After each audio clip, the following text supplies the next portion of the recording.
Okay, so we're going to jump into section 6 here. We're powering through this, doing a good job. Hope this isn't too epically boring for everybody. Try to keep it as entertaining as I can. But yeah, anyways. So this is section 6A, stroke for adults and pediatrics. If you look over on the left-hand side, you got your treatment priorities box. I know we've talked about these treatment priorities box on every video, but this is one that you definitely need to remember. Hint, hint, definitely know these 3 and 5 for your treatment priorities for a stroke. So we'll read them real quick. So your 3 and 5 minutes of patient contact. Number 1, vital signs. Number 2, O2 only if it's indicated. Remember, if it's less than 94%, then we're going to give them O2. And then number 3, your Los Angeles pre-hospital stroke screen. And then at the very bottom, you see early transport needing notification if symptoms are less than 23 hours. So emergency dispatch, they're going to advise to avoid physical exertion or environmental stress. Conduct stroke screening if authorized by local medical dispatch protocol. For EMRs, EMTs, we'll go down here real quick. General supportive care, obtain vital signs, O2, and then your Los Angeles pre-hospital stroke screen. So this is an EMR, EMT basic skill, essentially. So for your Los Angeles pre-hospital stroke screen, you're going to need to know all of these. So listen on this and then definitely go back and reread this and make sure you know all of these. Another hint. So age over 45 years, no prior history of seizure disorder, new onset of neurologic symptoms in the last 24 hours, patient ambulatory at baseline prior to the event, blood glucose from 50 to 400 milligrams or per deciliter, facial droop, arm drift, impaired speech.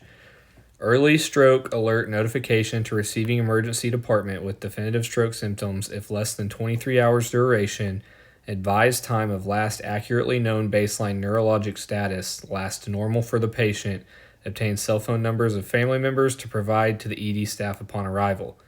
And then apply cardiac monitor, 12 lead. This is not a priority, so this is not one of your treatment priorities. But we still will do it. It's just not going to be in that first initial patient contact. Transmit 12 lead. We've talked about transmitting and all that stuff now. And then for EMT or higher, measure end-tidal CO2 waveform capnography. Remember, that's mandatory if the patient's intubated. You're going to see that several times more, as we already have, because it's a big deal. And then place supraglottic airway if indicated and only if BVM ventilations are ineffective. So the big thing with this whole thing or this whole protocol or this particular patient is going to be figuring out when the last time they were known normal is. If the last time they were seen normal or known normal was 3 days ago, then we're not going to code stroke this. It has to be less than 23 hours of duration. It can't be a suspicion either. If no one has seen the patient in 4 days, then the last time we assume the patient was normal was 4 days ago. If you'll see that a lot with nursing staff or elderly people that live on their own and their kids or neighbors came and checked on them, but they haven't seen them in a long time. So it makes sure that they are less than 23 hours duration before we code stroke this into the hospital. If they have any of these symptoms and they were seen less than 23 hours before, then absolutely we're going to code stroke, relay that to the hospital, and transport them emergent.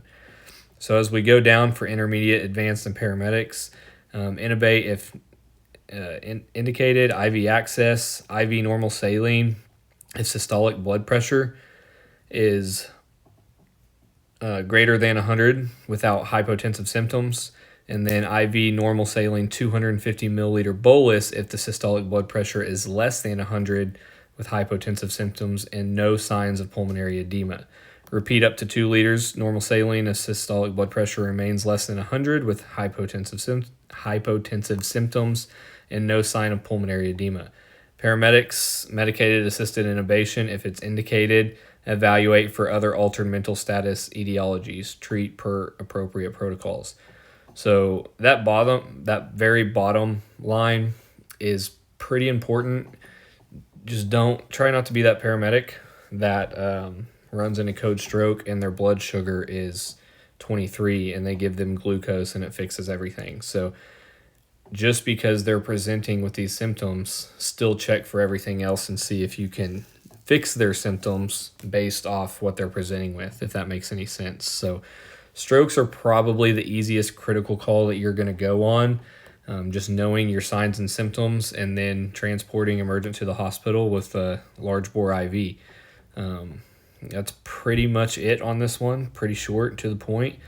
Again, just remember your Los Angeles pre-hospital stroke screen. A lot of us remember the Cincinnati stroke scale. That's what I grew up learning. So we're going to use the Los Angeles pre-hospital stroke screen. So just make sure you know all of that. It's going to ask you in your ESO report if you did your Los Angeles pre-hospital stroke screen and what the answers to all of these are. So just keep that in mind, and that is your stroke patients.